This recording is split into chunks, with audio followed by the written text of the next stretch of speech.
This is a little video on our 24-inch Flatmaster drum sander, and one of the main keys to this drum is the initial setup. This drum itself, compared to the table, with the finest grit of sandpaper on it, the drum does not touch on a straight piece. The ideal setup is the finest grit that you're going to use. You set the drum up in a position where the drum is literally below the table. You can see a crack of light there. That drum's below the table. Centrifugal force will lift that paper off the drum, and you can see the paper moving right there. That paper will lift off the drum with centrifugal force, and it will come up and sand the wood. We have three pieces here with all different kinds of resin. And a normal sander or a normal drum sander, you apply pressure to the back of the paper to sand, and if you make any heat when you're sanding, the resins will soften and stick to the paper. This particular drum sander, that's not going to happen. I want to show you what's going to happen with varnish. I'm going to show you what's going to happen with glue here. And I'm going to show you what's going to happen in a situation like this right here when you have glue laying on top of a raised panel door. We're going to just sand all that right down, and we're not going to load up the paper.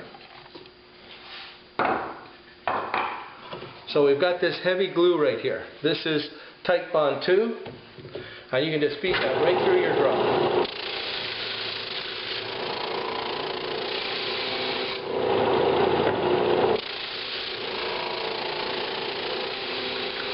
I'm taking about 10 thou per pass, just to give you an idea. We're sanding through that.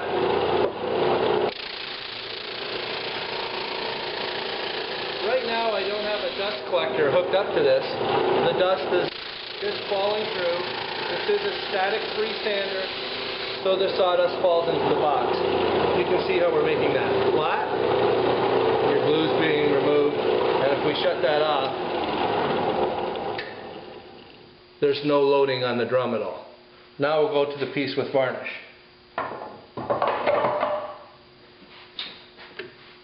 Heavy varnish, this is just part of an old checkerboard, but there's heavy varnish. It's a veneered piece, and I'll just show you how it will strip off that varnish and not load the paper.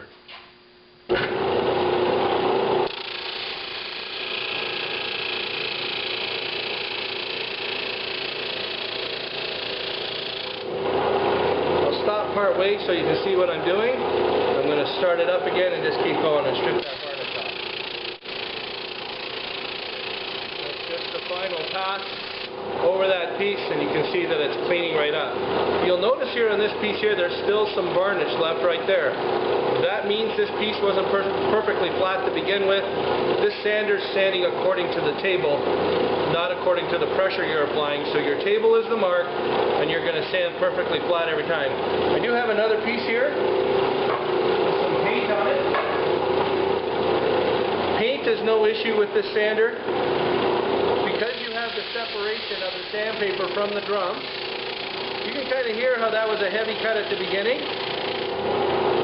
That's because it's not quite perfectly flat. So we're going to flatten this piece out. But the separation of that paper from the drum by centrifugal force allows an air gap, and that allows no heat to build up, so the resins won't melt to the paper.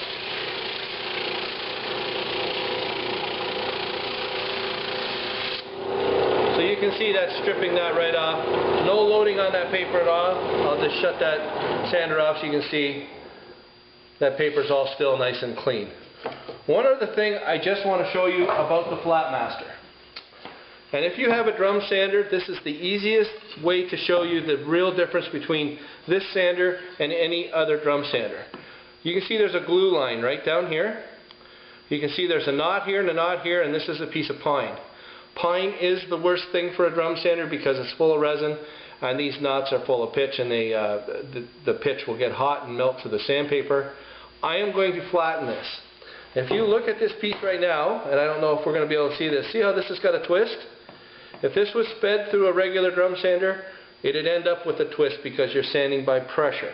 This is going to end up flat. So right now, you can see a twist in this piece. So we're going to sand through the glue, through the varnish, through knots, through everything.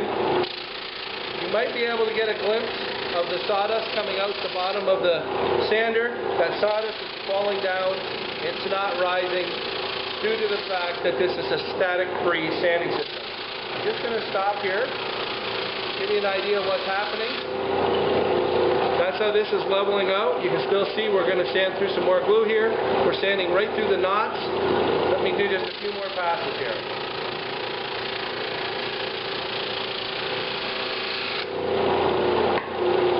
If you were doing this with a regular drum sander, the paper would be totally loaded and you would be building up huge amounts of heat. There's no heat here at all. Everything's nice and cool because of that airspace behind the sander. There's your leveling everything out right there. I'm going to do 2 more passes and we're probably going to finish that right out. The Flatmaster that you're looking at right here, this is a 24-inch. It comes completely assembled.